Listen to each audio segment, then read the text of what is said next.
কোনো ধরনের তেজগাঁ গরুর মার্কেট দেখলাম, মার্কেট অনেক গরু আসছে, মহিষও আসছে, উটও আসছে এই মার্কেটে দেখলাম, এবং এগুলো বিক্রি হয়েছে। মার্শাল্লাহ এখনো বিক্রি ওইভাবে শুরু হয়নি, তবে পর্যাপ্ত পরিমাণ গরু আছে। আমাদের আইন শৃঙ্খলা পরিস্থিতি স্বাভাবিক, আশা করি কোনো সমস্যা হবে না।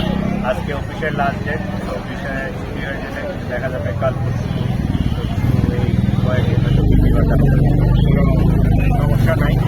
আমি যেটা সাজেস্ট করব, মানুষজন যারা নগদ টাকা নিয়ে আসবে, বিশেষ করে ব্যাপারীরা গরু বিক্রি করে নগদ টাকা ক্যারি না করে তারা যেন ব্যাংকের মাধ্যমে জমা দেয়, ব্যাংকে দিয়ে দেয়। কারণ ওই বেশি টাকা ক্যারি করলে রাস্তাঘাটে অনেক সময় অনেক ধরনের সমস্যার সম্মুখীন হয়। এইটা যেন না হয়, এটাকে অ্যাভয়েড করার জন্য ভারতপক্ষে টাকাটা ব্যাংকে জমা দিয়ে দেওয়াটা বেটার। তাহলে তারা একদম নিশ্চিন্তে নিরাপদে বাড়ি যেতে পারবে।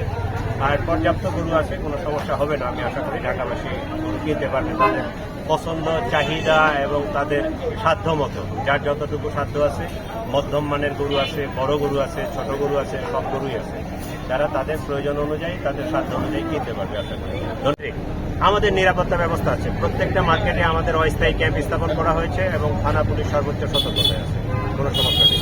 চাঁদাবাজির বিরুদ্ধে কোনো বিষয়, চাঁদাবাজির বিরুদ্ধে গভর্নমেন্টের জিরো টলারেন্স। চাঁদাবাজ, মাদক, সন্ত্রাস এইটার বিরুদ্ধে জিরো টলারেন্স।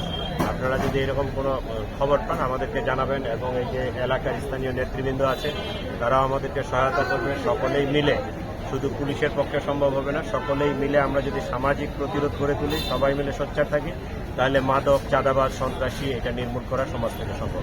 ধন্যবাদ সবাই।